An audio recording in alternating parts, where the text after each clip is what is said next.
Con la gracia del Señor, quiero hablar de un tema que creo que es muy importante en la vida del creyente, si no decir fundamental, y que tiene que ver con precisamente la perseverancia del cristiano. La perseverancia del cristiano. Para lo cual quiero que vaya buscando su Biblia, libro de Hebreos, capítulo 10, versículos 35 al 39. Vamos a detener nuestra base y nos vamos a mover en algunos pasajes de la Escritura, a lo cual igual después voy a pedir a la pastora Joana y al hermano Cristian que nos ayuden con ciertos pasajes. Entonces repito por última vez. Carta a los Hebreos, capítulo 10, versículos 35 al 39.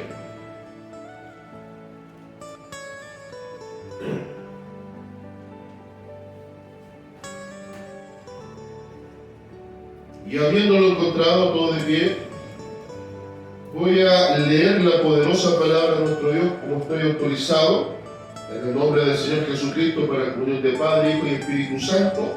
Y su palabra, la letra, dice de la siguiente manera: no perdáis, pues, vuestra confianza, que tiene grande galardón, porque os es necesaria la paciencia, para que habiendo hecho la voluntad de Dios, obtengáis la promesa.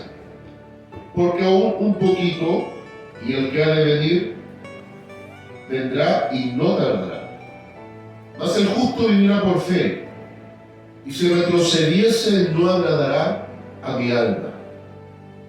Pero nosotros no somos de los que retroceden para perdición, sino de los que tienen fe para preservación del alma. Amén. Glorificamos al Señor y toma asiento.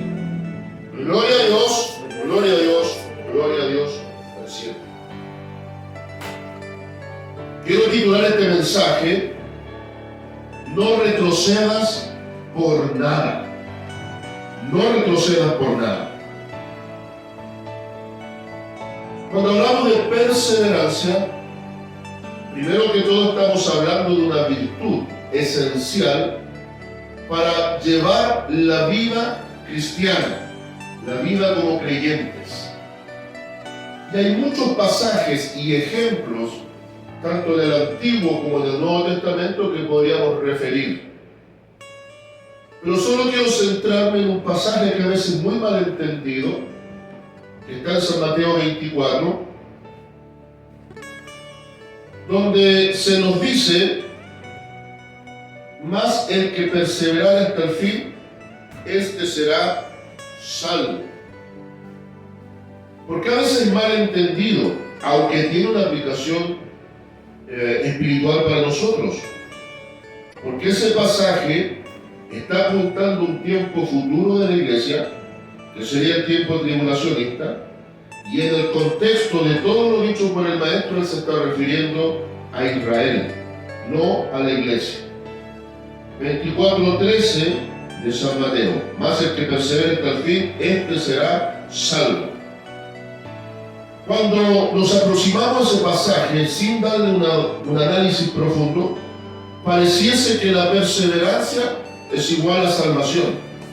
Pero cuidado aquí, no hay obra que nos pueda dar un regalo gratuito como la salvación, ni hay obra que la pueda mantener, porque la salvación es por gracia.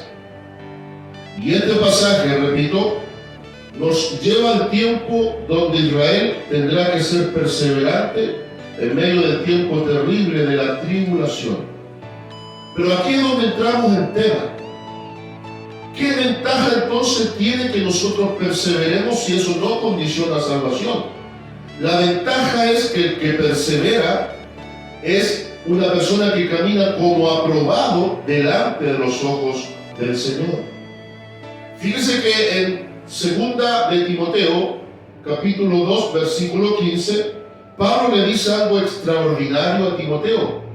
Le dice a la letra: procura con diligencia presentarte ante Dios aprobado, como obrero que no tiene de qué avergonzarse y que usa bien la palabra de verdad.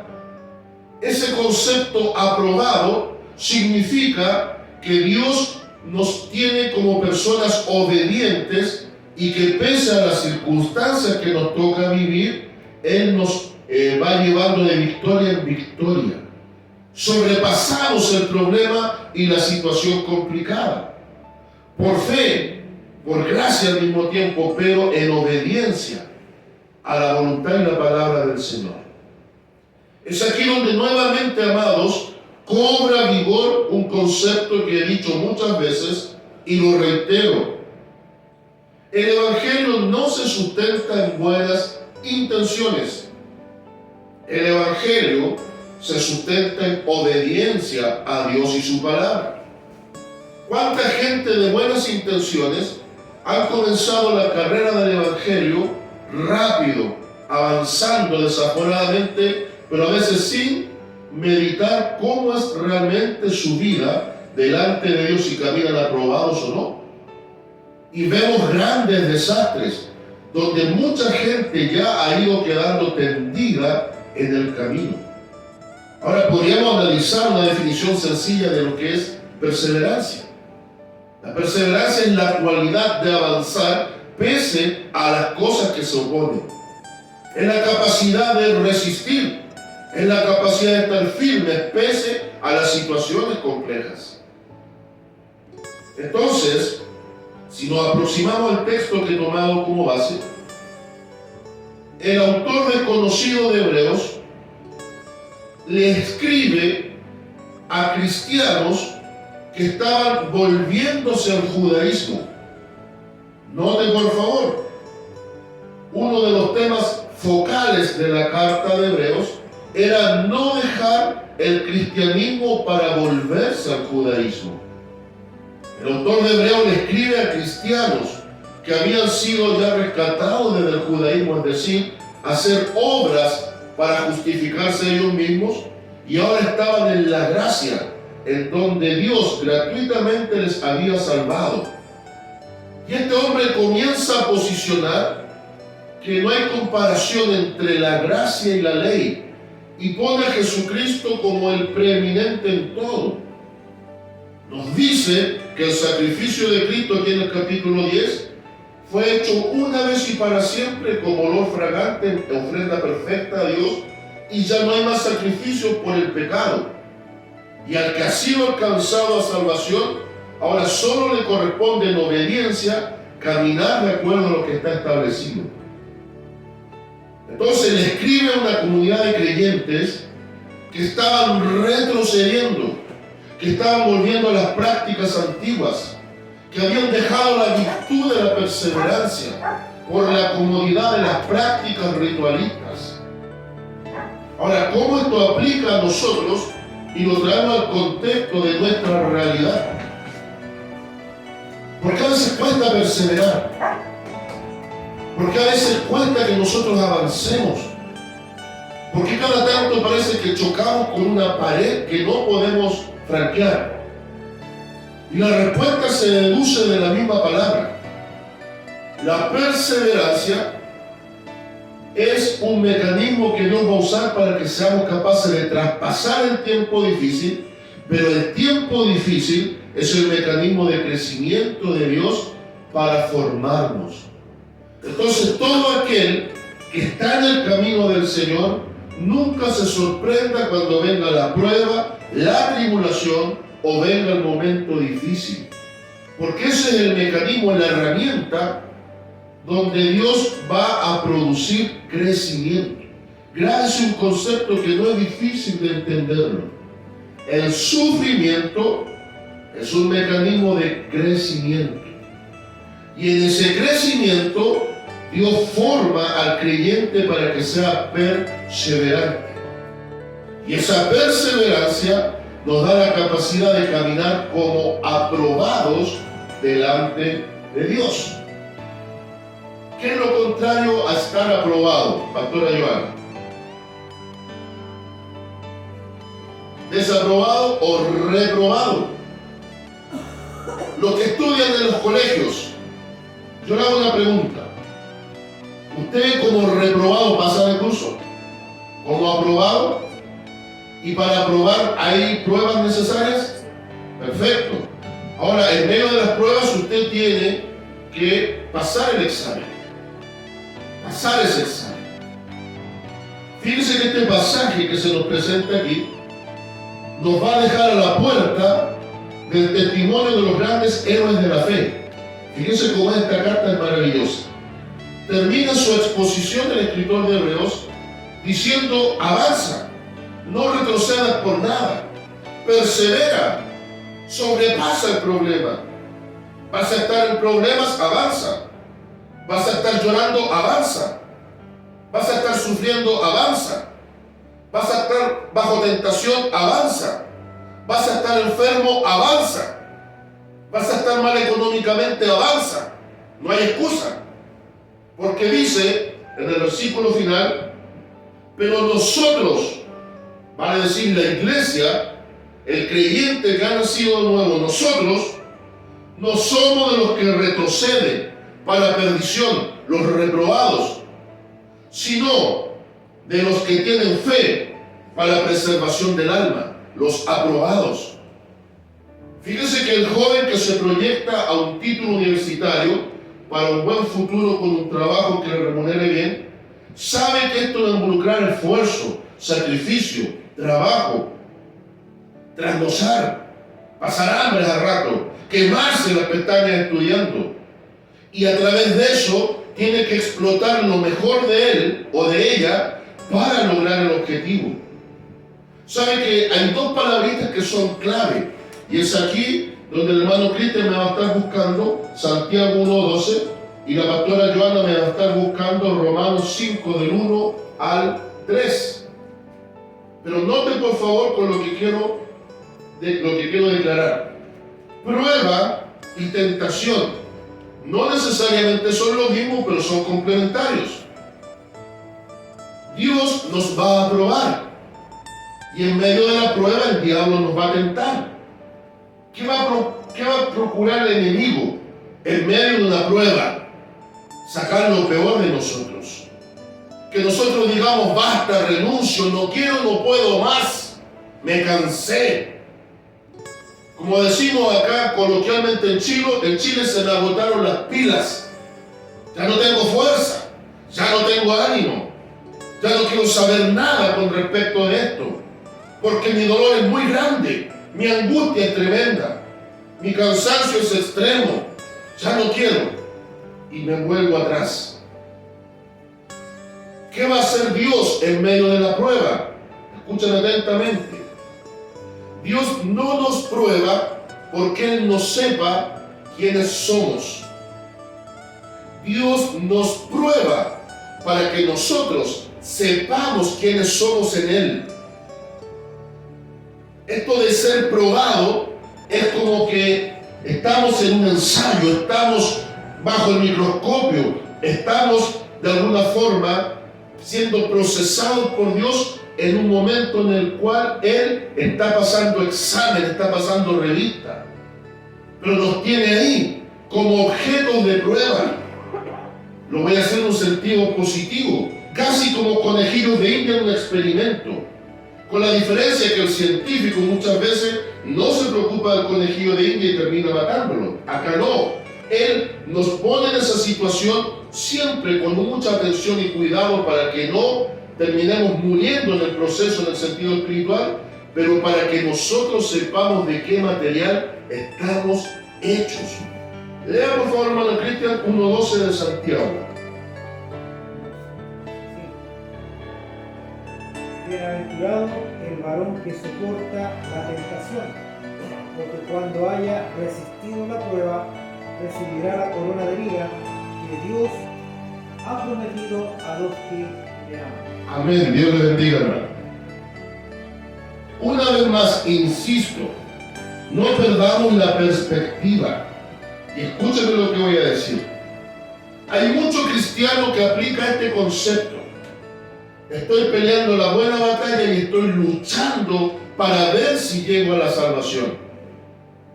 Por eso es que hay muchos cristianos que se cansan y retroceden porque dicen no soy capaz. Pero esta historia es a la inversa. Porque Cristo nos ha hecho salvos, ahora nos va a dar la capacidad de ser perseverantes. Y no perseveramos para ser salvos. Escúcheme atentamente. Perseveramos para caminar como aprobados por Dios en el mecanismo del sufrimiento para ser formados a la imagen de su Hijo.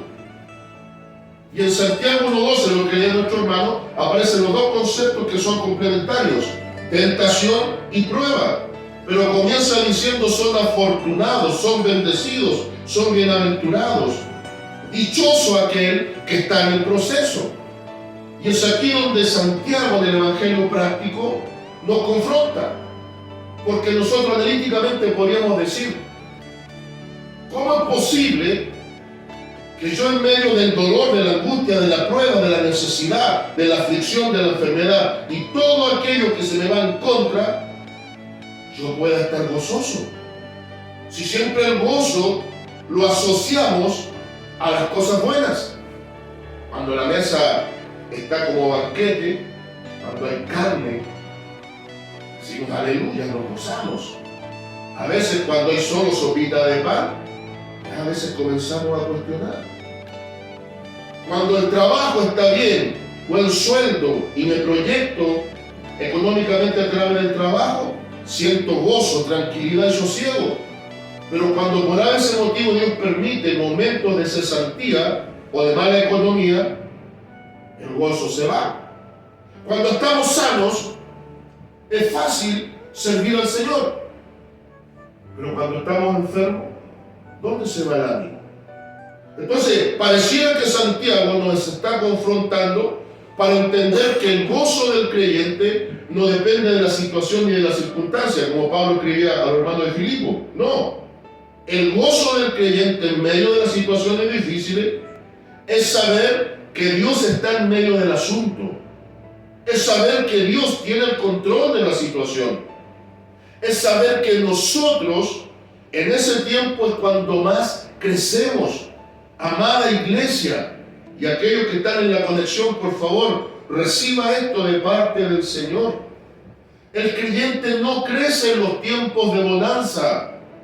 El creyente no es edificado para aprobación en los tiempos de bonanza. Los tiempos de bonanza son un simple respiro para que el creyente cobre fuerza para el nuevo tiempo del proceso. Es por medio del proceso que el creyente crece. De hecho, este mismo autor, refiriendo de Cristo, dice que un Cristo fue perfeccionado en la obediencia. ¿Escuchó eso? El perfecto fue perfeccionado. Pero si era perfecto, lo que pasa es que él se identificó como hombre. Entonces él cumple en obediencia a la perfección de la perseverancia para que nosotros, tomando su modelo, también podamos. Cristo fue hombre y venció todo. Yo como hombre en él puedo vencerlo todo. Perseverar es ir más allá del tiempo presente. Vuelvo un poco a Habacuc y después termino la idea de lo que lee el hermano Cristian. Habacuc dice aún un poquito, y el que ha prometido venir, vendrá y no tardará. Eso es paciencia, que va a ser lo mismo que lee la pastora Joana después. Eso requiere paciencia. Mismo Santiago, dentro del contexto del capítulo 5, dice, hay dos cosas claves para que avances y perseveres. Tienes que orar y ser paciente. Orar y ser paciente. El tema es que la paciencia también se perfecciona en medio de las pruebas. Fíjense que el ejemplo que pone el autor de Hebreos es Habacuc. Y cita justo un pasaje extraordinario que aparece en Romanos 1:17. Cuando Pablo dice, porque no me avergüenzo del Evangelio, porque es poder de Dios para salvación. No me avergüenzo del Evangelio porque es poder de Dios para salvación. Donde declara que Dios salvará al judío tanto como al gentil. Pero dice que el justo por la fe vivirá. Mas el justo por la fe vivirá. ¿Qué implica esto? La fe que activó la gracia de salvación es la que nos va a proyectar a la vida eterna. La fe que activó la gracia de salvación nos proyecta a la vida eterna. Pero mientras estemos en la carne, esa misma fe en Cristo es la que nos va a permitir perseverar pese a las circunstancias. Cuando uno estudia la historia de Habacuc, se maravilla. ¿Sabe por qué? Porque es un libro bastante corto. Pero Habacuc comienza dubitativamente. El escrito nos muestra a un profeta, un hombre de Dios, que tenía ciertas dudas. Había aparentemente preguntas en las cuales no había alcanzado respuesta. Y él sabía todo el juicio que se avecinaba y todo el daño que recibirían. Pero Habacuc conocía algo, que fue la clave de todos los hombres de Dios y es una clave para nosotros. Habacuc conocía y sabía en quién había creído. Yo le pregunto a usted, ¿usted sabe en quién ha creído? ¿Conoce el carácter de Dios? Dios tiene un carácter estable y bendito el carácter de Dios. Dios es fiel y permanece fiel. Y pese a nuestras infidelidades, Él sigue siendo fiel porque no puede negarse a sí mismo, lo cual no da pie para que hagamos las cosas mal. En ese carácter, Dios no amanece un día con ganas de desecharnos o un día con ganas de aprobarnos. Él siempre nos quiere ver como aprobados y Él va a permitir mecanismos de crecimiento, pero ha puesto en nosotros el Espíritu Santo, que será quien nos instará a avanzar en medio de las dificultades. Cerrando con Santiago, fíjese que dice que hay una bienaventuranza en aquel que soporta, escucha esa expresión, soporta la tentación y pasa la prueba. ¿Qué quiere decir soportar? Ser capaces de avanzar aún sin fuerzas. Ser capaces de proyectarnos aún no viendo nada con claridad. Ser capaces de ir más allá del tiempo difícil y por la fe posicionarnos en el tiempo de la bendición. Que Dios nos ayude. Pastora Joana, lea por favor el pasaje que le pedí que leyera.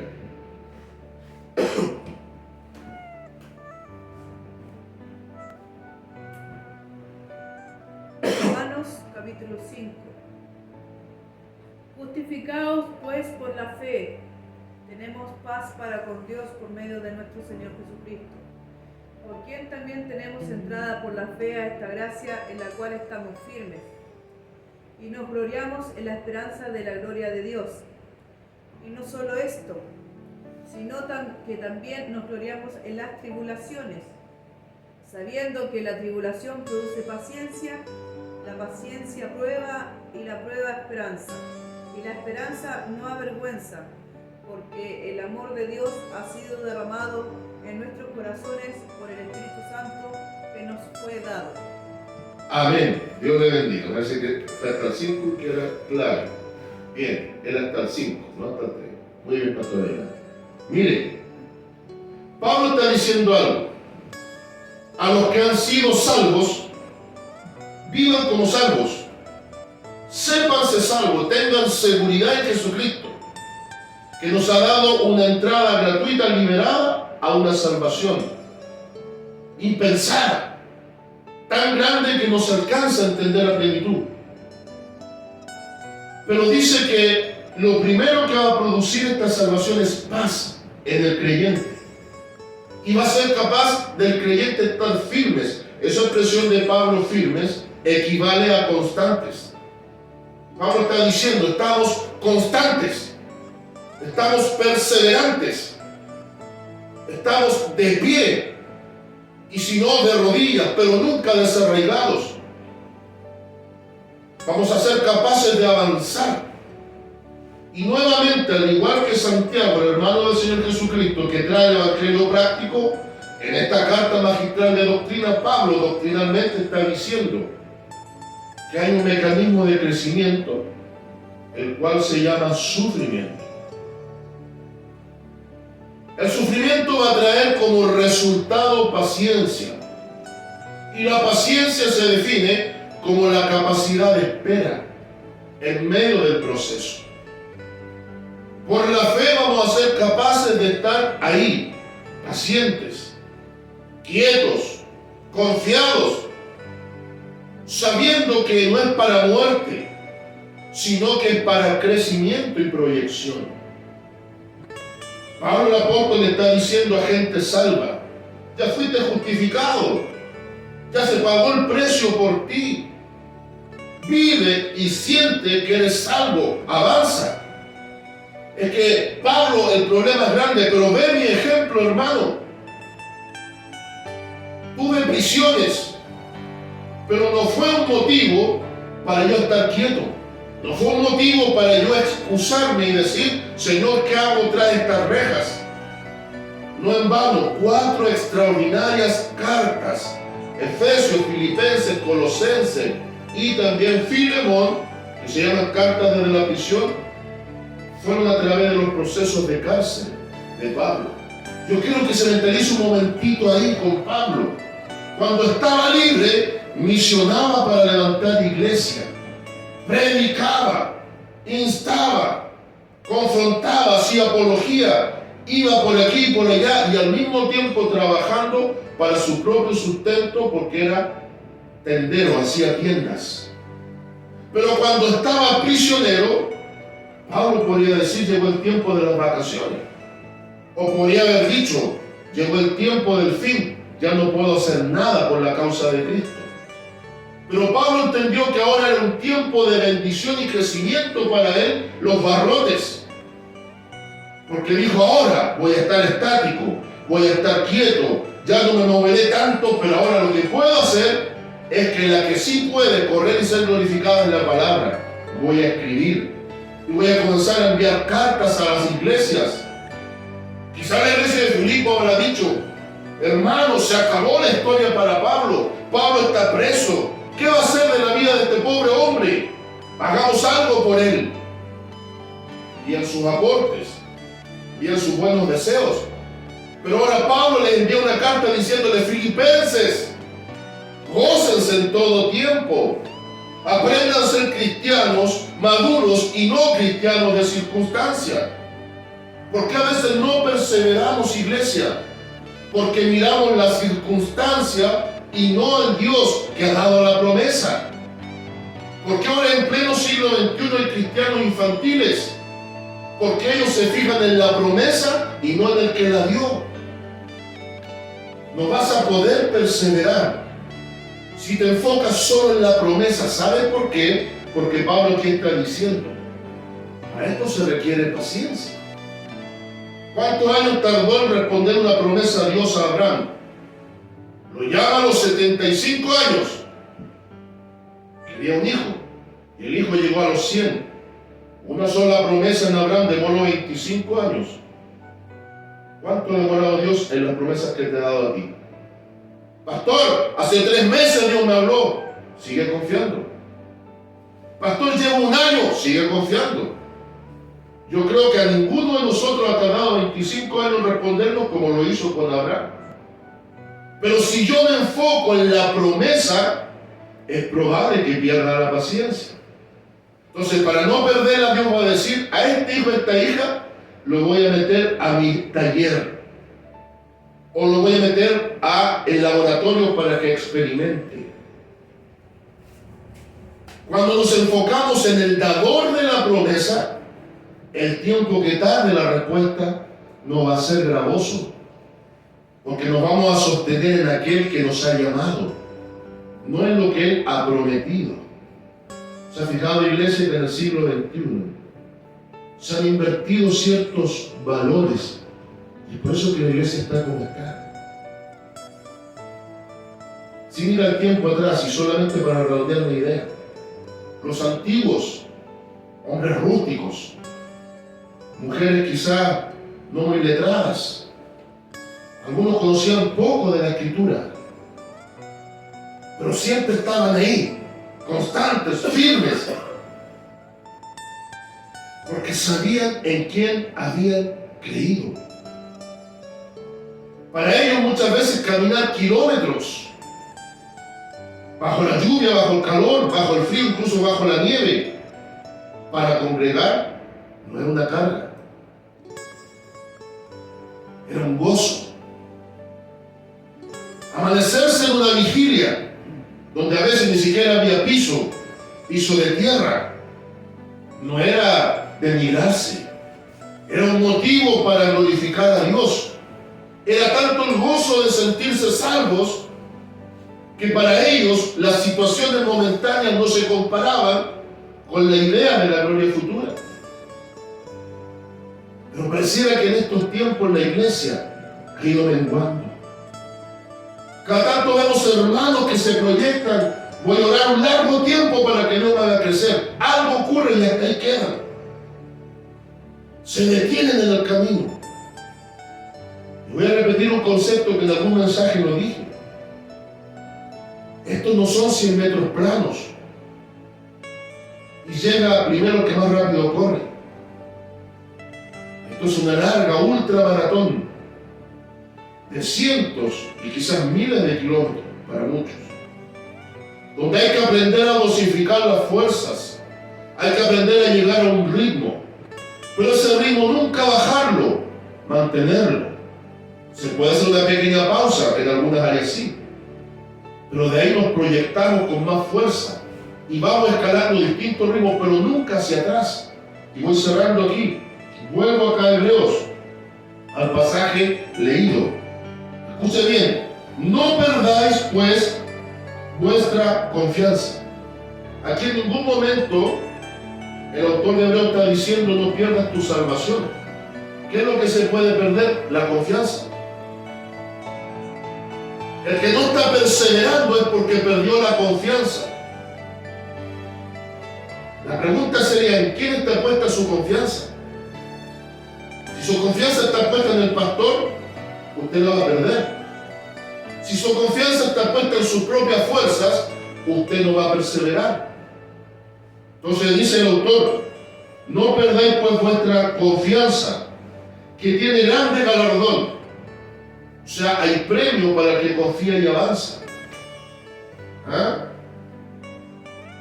Después dice: porque os es necesaria la paciencia. Y ya la pastora Joana nos dio la clave, que la paciencia va a ser el resultado de la prueba, de la tribulación. Y esa tribulación se refiere a la angustia del proceso. O sea, es necesaria la paciencia. ¿Cómo se produce? Por la prueba, la tribulación y la situación momentánea. Y mira ahora, dice: para que habiendo hecho la voluntad de Dios, ¿cuál es la voluntad de Dios? Que avancemos y perseveremos pese a todo, obtengáis la promesa. ¿Ve, pastor? Aquí se está condicionando la salvación en base a la perseverancia. No, no, no. La gran promesa es que como perseverantes caminamos como aprobados. La gran promesa es que estamos aprobados por Dios.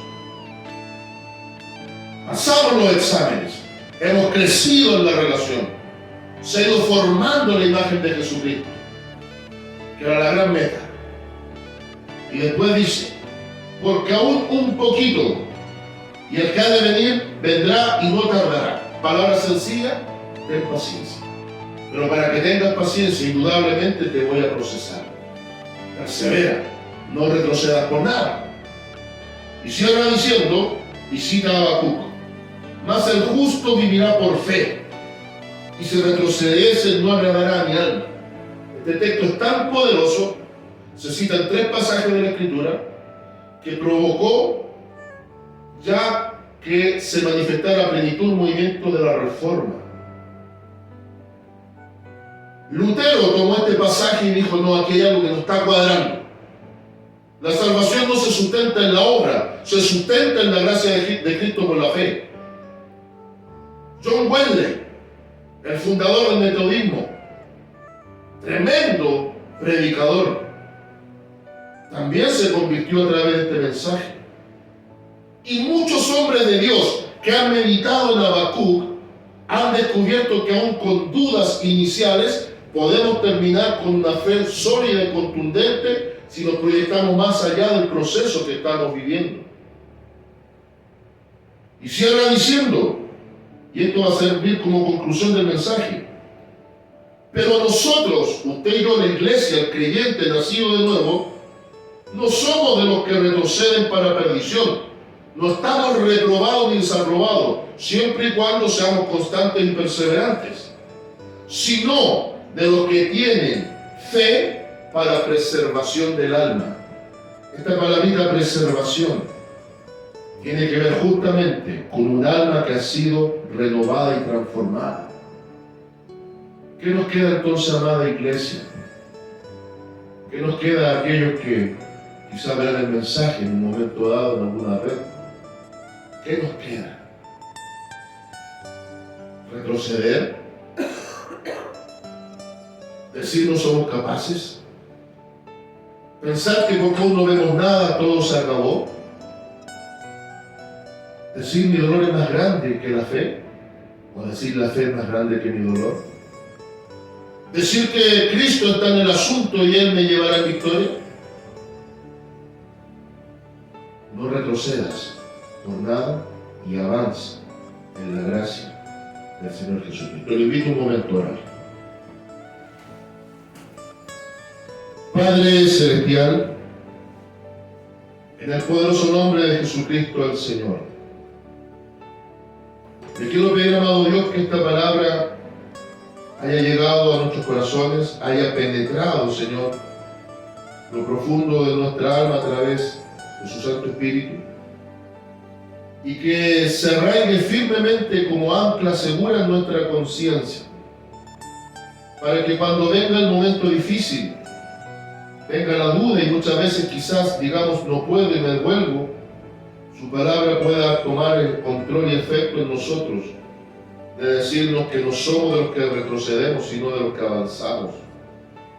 Amado Espíritu Santo, yo quiero pedirte que tú ayudes a los que están dudando, que tú alientes a los que se están cansando, que tú fortalezcas a los que están retrocediendo, que tú proyectes en tu iglesia en este siglo XXI, Padre, ánimo pronto, buena disposición, diligencia y la capacidad de perseverancia por sobre todas las cosas. Ayúdanos, Señor, a entender que el sufrimiento es el mecanismo del crecimiento, y este crecimiento es necesario, porque la meta del Espíritu Santo es formar la imagen de Cristo en nuestros corazones. Quiero dejar esta palabra, este mensaje hasta aquí, Señor, y rogarte bendición por la iglesia local y la iglesia de Jesucristo, universal en todo lugar. Todo para su gloria, para su alabanza y para su adoración, por los méritos del Señor Jesucristo. Amén.